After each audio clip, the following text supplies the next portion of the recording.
Hello everyone, welcome to skill IQ. Skill IQ में आपका स्वागत है। तो इडियम्स एंड फ्रेजेस के सेकंड पार्ट में आपका स्वागत है और एक और चीज़ के लिए आपका स्वागत है। This is the 500th video of skill IQ. Skill IQ के लिए ये 500वीं वीडियो है। 500वीं एक माइलस्टोन के रूप में लेते हैं हम लोग। स्टेप बाय स्टेप मैंने आपको कहा था कि चल रहे हैं हम लोग, है ना। तो हर चीज़ को एक माइलस्टोन मान के करना पड़ता है, एक अचीवमेंट के जैसे आप चीज़ों को देखते हैं, है ना। तो इसमें आप लोगों का साथ है, ज़रूरी है, बने रहे हैं आप तभी ये चीज़ें पॉसिबल हो पाई हैं।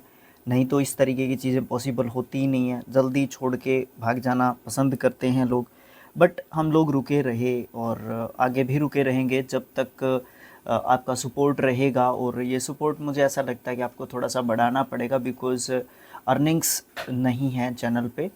तो आपको ज़्यादा से ज़्यादा शेयर करने होंगे वीडियोस, व्यूज़ लेके आने होंगे, तभी ज़्यादा पॉसिबिलिटीज़ यहाँ पे हमारी बनी रहेंगी। तो चलिए स्टार्ट करते हैं अपना पार्ट नंबर सेकंड। और इसमें हम जो है B1 को स्टार्ट किया हुआ है। सभी के सभी इडियम्स एंड फ्रेजेस जो भी हमारे एसएससी एग्ज़ाम्स में टीसीएस के द्वारा पूछे गए हैं। बता दूं कि प्रत्येक पार्ट में हम लोग 50 अपने इडियम्स एंड फ्रेजेस कर रहे हैं। चलिए स्टार्ट करते हैं part number second.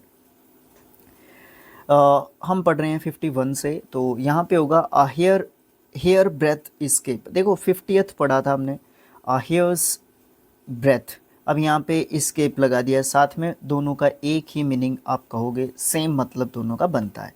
A narrow escape, narrow margin, बाल बाल बच जाना। बिल्कुल जो है आप बहुत डिफ़िकल्ट सिचुएशन में पढ़ सकते थे बट आपको कुछ भी नहीं हुआ।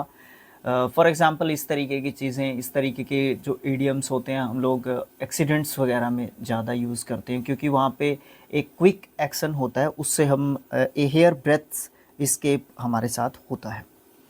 अ हार्ड नट टू क्रैक। देखो भाई 12 बार रिपीटेड है, 12 बार रिपीटेड है। A hard nut to crack मतलब एक बहुत ज़्यादा जो है क्या है, एक बहुत ज़्यादा नट किसको बोलते हैं, हिंदी में भी इसको नट लेके चलो, एक पेंच लेके चलो, एक जो है क्या है, कील है, वो बहुत ज़्यादा हार्ड है, उसको क्रैक नहीं कर पा रहे, हम तोड़ नहीं पा रहे।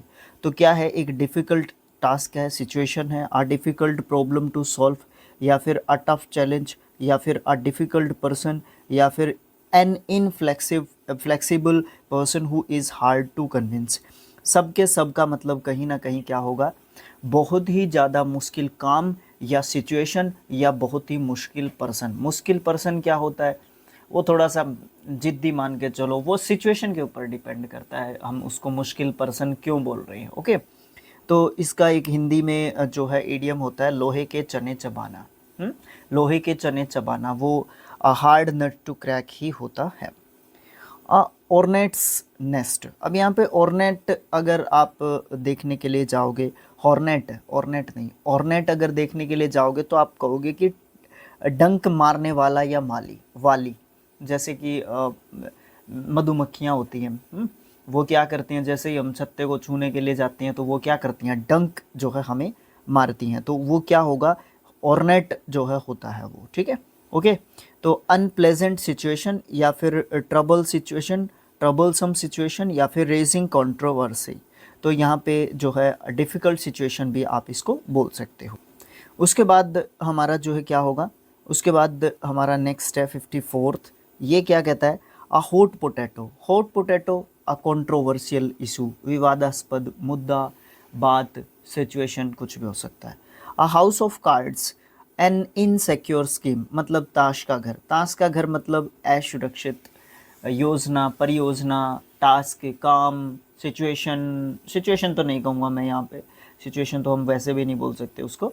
तो मतलब एक मतलब असुरक्षित चीज़ है, मतलब हमने क्या किया, ताश का घर बनाया, तो वो कभी भी गिर सकता है, हवा में भी गिर सकता है ना। तो वो क्या है, इनसिक्योर स्कीम है, वो असुरक्षित योजना है जो कि लंबे समय तक चल नहीं सकती। A kick in the teeth, ये होता है अ ग्रेव सेटबैक या फिर ग्रेट डिसअपॉइंटमेंट, मतलब बहुत बड़ी असफलता। A kick in the teeth, अब इसको समझने के लिए आप इमेजिन करते रहो चीज़ों को।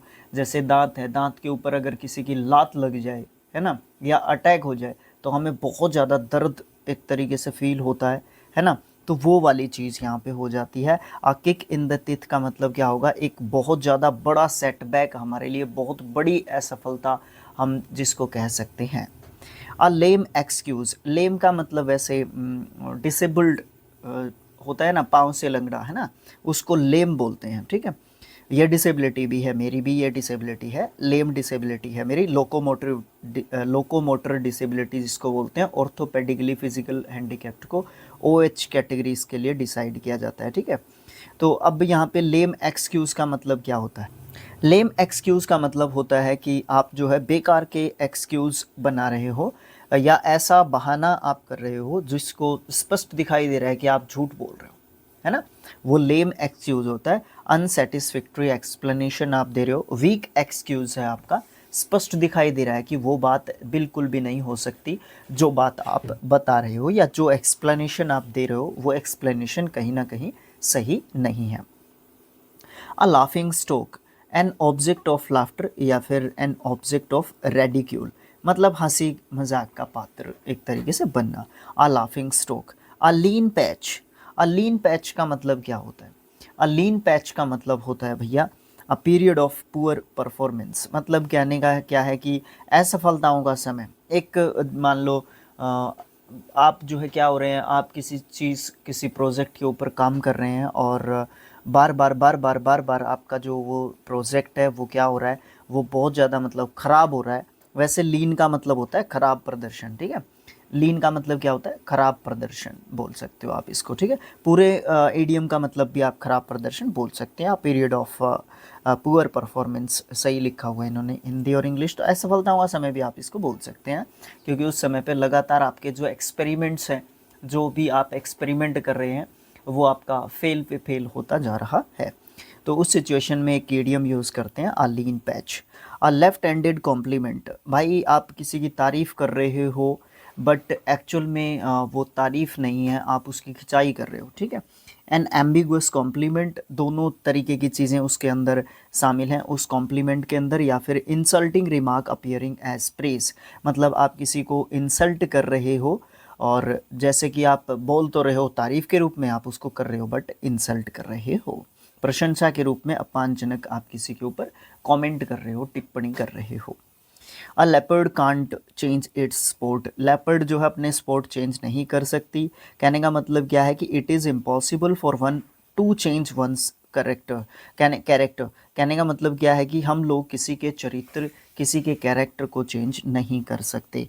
कोयला होए न उजाला, नो मन साबुन खाए, मतलब किसी के भी चरित्र को बदलना बहुत मुश्किल जो है काम है, ठीक है। कोयले को, वो वेलकम फिल्म देखी है ना आपने, उसमें वो एक डायलॉग बोलता है, वो कहता है कि कोयले को कितना भी धो लो बेटा राजीव, वो काला का काला ही रहता है। तो वो सिचुएशन यहाँ पे जो है सेम जो है बैठती है, क्योंकि वो उन दोनों का कैरेक्टर चेंज करना चाहता था बट एक्चुअल में वो चेंज नहीं कर पा रहा था, या वो उस चीज़ में फेल हो गया था। तो उस समय पर वो उस पर्टिकुलर कैरेक्टर ने जो है वो डायलॉग बोला था।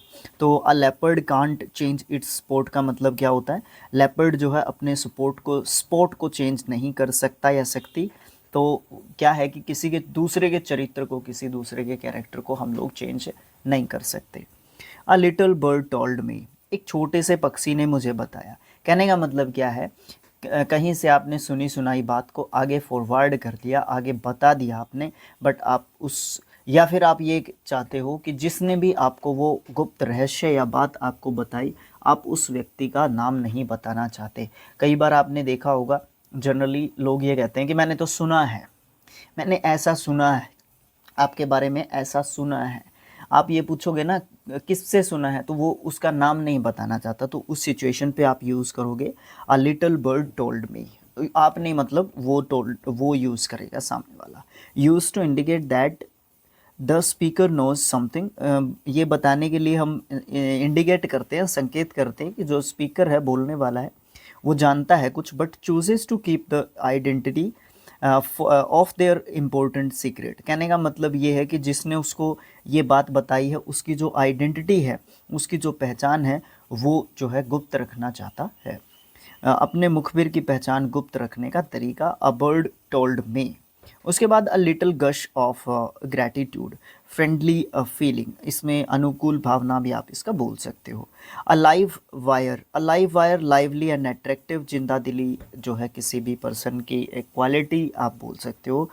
A long shot, little chance of success, मतलब सफलता की बहुत कम पॉसिबिलिटी है, बहुत कम संभावना है। A long shot, a long shot, a lot on your plate, मतलब आपने सपोज करो आपने खाने किसी फंक्शन में गए हुए हैं, वहाँ पे खाने के लिए आपने अपनी प्लेट में बहुत कुछ डाल लिया है, या आपकी प्लेट में बहुत कुछ डाल दिया गया है, बट वो सारा आपने खाना है, तो आपकी सिचुएशन क्या है उस समय पे, है ना। तो उस समय पे आपकी बहुत बड़ी रिस्पॉन्सिबिलिटी हो गई है to have a large number of problems to deal with. Problem के हिसाब से मैंने ये बात कही थी।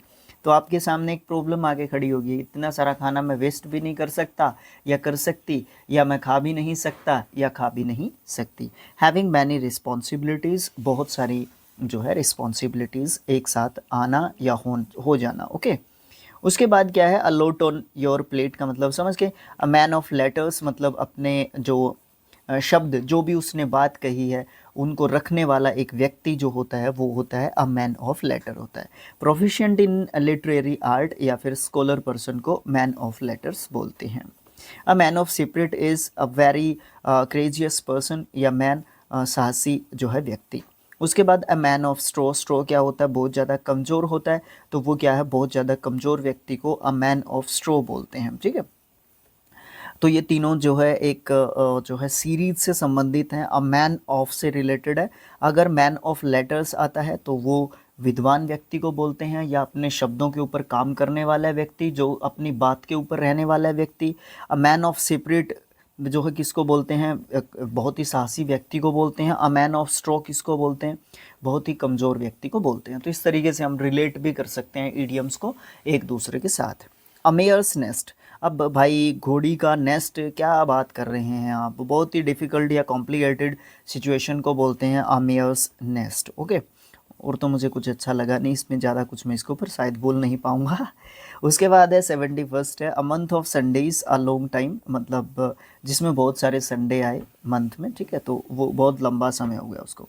अ मूट पॉइंट, भाई मूट क्या होता है, मूट MOOT एक एडजेक्टिव के रूप में इस वर्ड को हम जानते हैं। विवादास्पद बोल सकते हैं, बहस करने योग्य बोल सकते हैं आप लोग। तो इसको एक मूट पॉइंट का मतलब क्या होता है, डिस्प्यूटेड या फिर विवादास्पद जो है कोई भी क्या होते हैं, क्या बोलते हैं उसको, विषय, है ना, सब्जेक्ट या फिर विषय, सब्जेक्ट तो नहीं बोलेंगे, विषय, मुद्दा, मुद्दा बोल लो।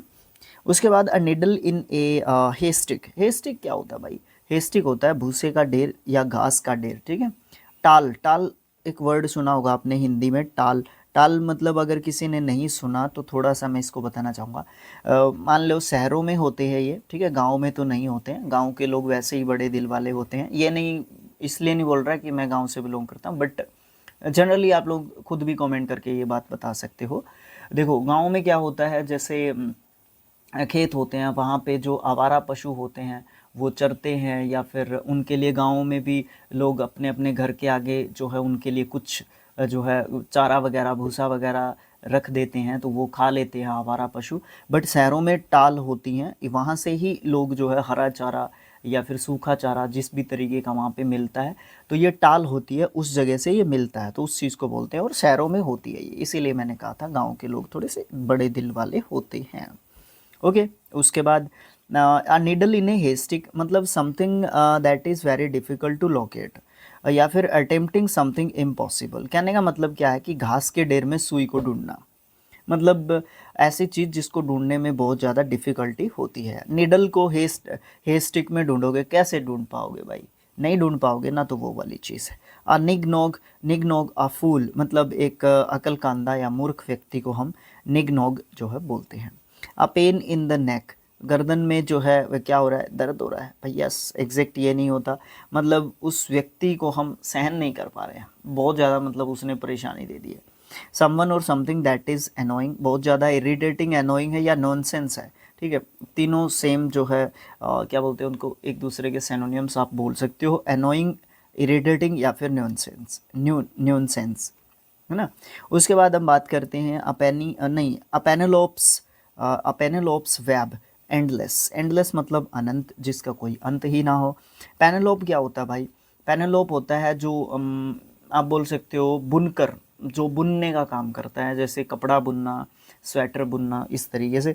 तो वो एंडलेस अप्रोच होती है एक तरीके से, वो जहाँ पे भी उसको रोकना चाहे रोक सकता है। बट ये पेनेलोप्स वेब का मतलब क्या होता है? जो बुनकरों का एक ये कह के चलो, वैसे कहीं रिलेटेबल चीज़ तो है नहीं, बट मैं ये इसको थोड़ा सा समझाने के लिए बोल रहा हूँ।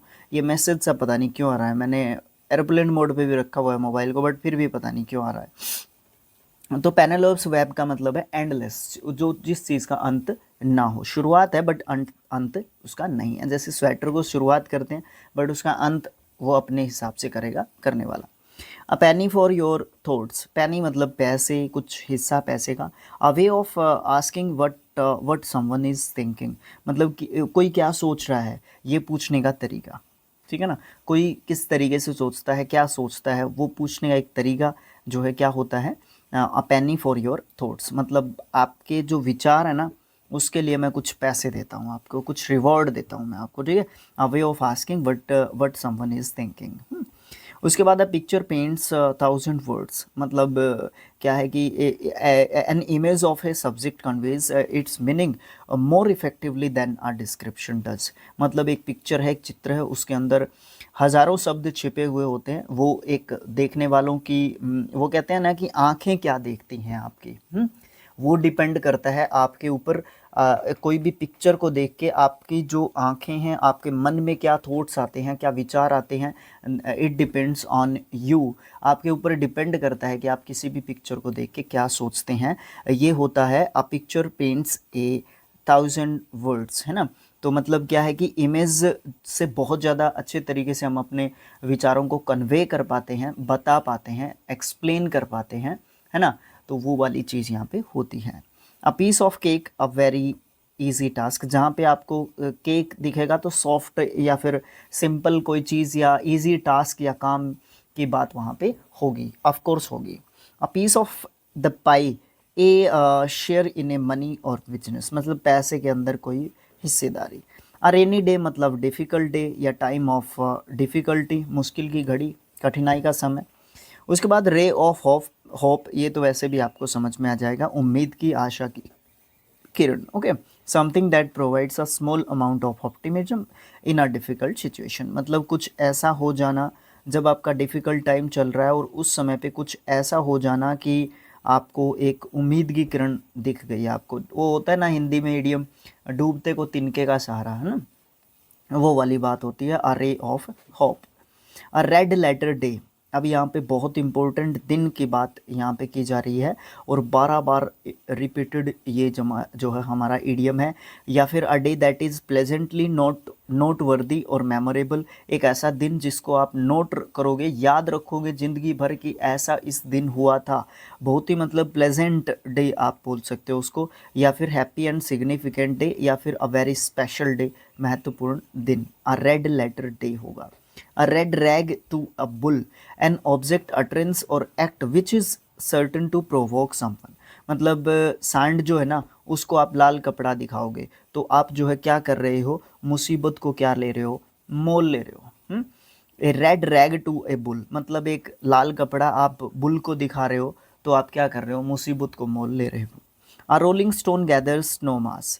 A person who does not settle in one place for a long time does not gain wealth, name or fame. मतलब एक व्यक्ति जब तक स्थिरता अपने जीवन में प्राप्त नहीं करता है तो उसको सफलता बिल्कुल भी नहीं मिलती। आ रोलिंग स्टोन, एक लुढ़कता हुआ जो पत्थर है, वो मास नहीं होता उसके अंदर, है ना। और जब वो रुक जाएगा वो पत्थर तो उसके अंदर मास हमें फील होगा। तो ये वाली चीज़ एक पर्सन के ऊपर भी होती है और एक मोटिवेशनल कोट के रूप में आप ले सकते हो, ये रोलिंग स्टोन गैदर्स नो मास। तो मतलब क्या है कि अगर एक व्यक्ति अपने काम के ऊपर रुका रहता है, उसमें विश्वास दिखाता है, अपनी एबिलिटीज़ को पहचानता है, उसके अकॉर्डिंग काम करता है, तो वो जो है क्या होता है, निश्चित रूप से एक दिन सफलता उसको मिलती है, देरी से ही क्यों ना हो। उसके बाद रोटन एप्पल, आ सिंगल बैड पर्सन और थिंग इन अ ग्रुप, मतलब बुरी संगत जो है, एक तरीके से बोल सकते हो आप पूरे ग्रुप के अंदर एक गंदा व्यक्ति बोल सकते हो, या बुरा जो है व्यक्ति बोल सकते हो। सैक्रेड काउ, सैक्रेड पवित्र होता है ना। A person never to be criticised, मतलब ऐसा व्यक्ति हमारे हरियाणा में तो बोलते हैं कि ये तो गऊ के जैसा आदमी है भाई। तो मतलब गऊ मतलब गाय है ना। तो गाय को बहुत ही मतलब क्या बोलते हैं, पवित्र तो मानते ही मानते हैं, बहुत ही शरीफ एक तरीके से, एक डिसेंट जो है एनिमल की कैटेगरी में डाला जाता है। तो गऊ के जैसा व्यक्ति उसको माना जाता है। ए सेक्योर्ड काउ जब हम इडियम यूज़ करते हैं, मतलब अनिंदनीय व्यक्ति, मतलब जिसकी निंदा ही नहीं की जा सकती, एक ऐसा बहुत ही अच्छा व्यक्ति। अ safe pair of hands, a reliable person. Reliable क्या होता है, एडजेक्टिव वर्ड होता है जिसके ऊपर विश्वास किया जा सकता है, एक ऐसा व्यक्ति जिसके ऊपर विश्वास किया जाता है। A safe pair of hands, a person who can be trusted to do something efficiently, एक ऐसा व्यक्ति जिसके ऊपर विश्वास किया जा सकता है, जो अपने काम को भली भांति अच्छे तरीके से करता है। सी चेंज, मतलब पूरा का पूरा समुद्र ही चेंज हो गया भाई, ये तो पूरी तरीके से चेंज हो गई, कंडीशन ही चेंज हो गई। प्रोफाउंड और नोटेबल, नोटेबल ही होगा, हाँ जी, नोटेबल ट्रांसफॉर्मेशन या फिर कंप्लीट ट्रांसफॉर्मेशन आप इसको बोल सकते हो सी चेंज को। शॉट इन द आर्म का मतलब क्या होता है, शॉट इन द आर्म का मतलब होता है एन एनक्रेजिंग स्टिमुलस। स्टिमुलस होता है उद्दीपन। उद्दीपन, उद्दीपन क्या होता है, जब हम किसी को एनक्रेज करने के लिए कोई काम करते हैं, जो वो एनक्रेज करने के लिए जो काम होता है उसको उद्दीपन बोलते हैं, ठीक है ना। ओके जी। समथिंग या फिर ये बोल लो आप, कोई डीमोटिवेटेड हो गया, उसको मोटिवेट करने के लिए कुछ वर्ड्स बोलते हैं या कुछ चीज़ें करते हैं, तो वो चीज़ें उद्दीपन होती हैं, स्टिमुलस होता है। समथिंग दैट गिव्स एनकरेजमेंट, है ना, जिससे हम किसी का उत्साहवर्धन करते हैं, प्रोत्साहन करते हैं, ठीक है। असाइड फॉर सोर आइज, अब यहाँ पे सोर क्या होता है भाई, सोर का मतलब होता है जख्म, घाव या फिर फोड़ा, ओके, जख्म बोल लो, ठीक है। आंखों की ठंडक, अस्वाइट फॉर सोर आइज, मतलब एक ऐसी जगह, एक ऐसी सीनरी, एक ऐसी चीज़, एक ऐसा उद्दीपन, एक ऐसा स्टिमुलस जो सोर आइज के लिए अच्छा है एक तरीके से, जिसको देख के क्या होगा, थोड़ा सा वो मोटिवेटेड फील करेगा। अ पर्सन और thing that one is extremely placed और रिलाइव्ड टू सी, है ना, एक व्यक्ति या फिर चीज़ जिसको देख के बहुत ही अच्छा लगता है, या थोड़ा सा क्या महसूस होता है, उत्साह सा एक जो है जगता है मन में या महसूस होता है। उसके बाद आप स्केलेटन इन द कपबोर्ड, भाई अलमारी के अंदर आप स्केलेटन को रखोगे, कंकाल को रखोगे, तो वो कोई अच्छी चीज़ थोड़ी ना, वो कोई छुपाने की चीज़ थोड़ी ना है, तो वही चीज़ है। An embarrassing fact to be kept secret, मतलब एक ऐसी चीज़ जिसको आप गुप्त करके रख रहे हो, वो अच्छी नहीं है यार, बिल्कुल भी अच्छी नहीं है। A slap on the wrist, a slap on the wrist मतलब बहुत ही हल्की सज़ा। A very mild punishment, punishment के रूप में थोड़ा सा मतलब दिखावा। अ स्नेक इन द ग्रास, भाई ये फेमस एडियम रहा है, और बहुत ही मतलब खतरनाक टाइप का एडियम रहा है ये, और 10 बार रिपीटेड है, ध्यान रखना इसका, ठीक है। अ ट्रेचरस पर्सन, मतलब एक ऐसा खतरनाक व्यक्ति जो बहुत खतरे का है बट आपके साथ है वो। एन अनरियलाइबल एंड डिसाइडफुल पर्सन या फिर सीक्रेट एनिमी, आस्तीन का सांप या गुप्त शत्रु जो है इसको बोलते हैं, शत्रु बोलते हैं। आ स्नेक इन द ग्रास, मतलब घास के अंदर सांप जो है दिखाई नहीं देता, इसके पीछे की कहानी ये बोल सकते हो आप लोग। आ सोर पॉइंट, सोर आपको पता है सोर क्या होता है, घाव या जख्म होता है, एक ऐसा मतलब पॉइंट जो बहुत ज़्यादा दुखी एक तरीके से देखता है। समथिंग विच हर्ट्स, जिससे जो है दुख होता है, ऐसी बात, ऐसी चीज़, ऐसी सिचुएशन जिसमें कोई पर्सन दुखी होता है। A square deal, affair agreement या फिर अफेयर एंड ऑनेस्ट डील जो है बिल्कुल सही, सटीक, उचित समझौता।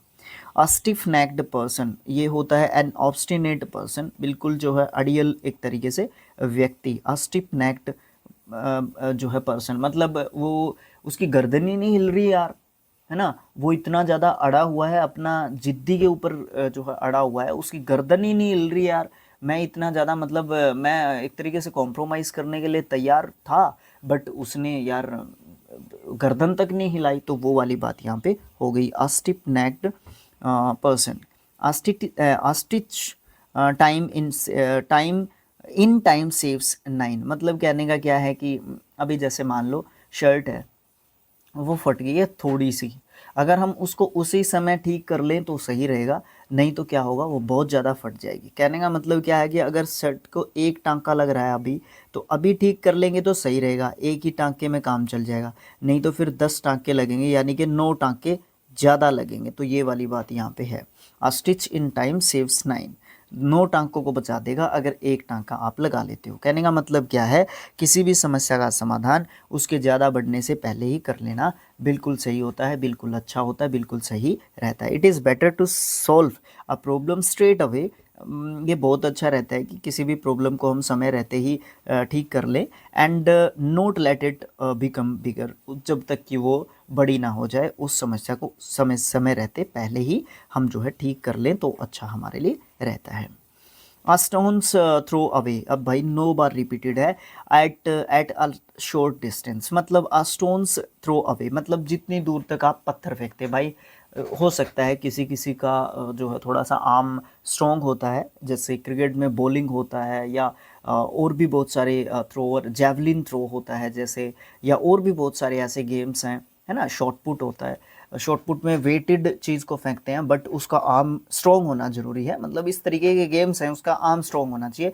तो उस वो क्या कर सकता है, पत्थर को बहुत ज़्यादा दूर फेंक सकता है। बट जनरली नॉर्मली लोगों के ऊपर जो इम्प्लीमेंटेशन होता है चीज़ का, बात का, वो क्या है कि वो ज़्यादा दूर तक नहीं फेंक पाएंगे, और वो दिख जाएगा, थोड़े ही डिस्टेंस तक जाएगा। तो वही वाली बात यहाँ पे है। ये पूरी कहानी बताने का मतलब सिर्फ इतना ही था।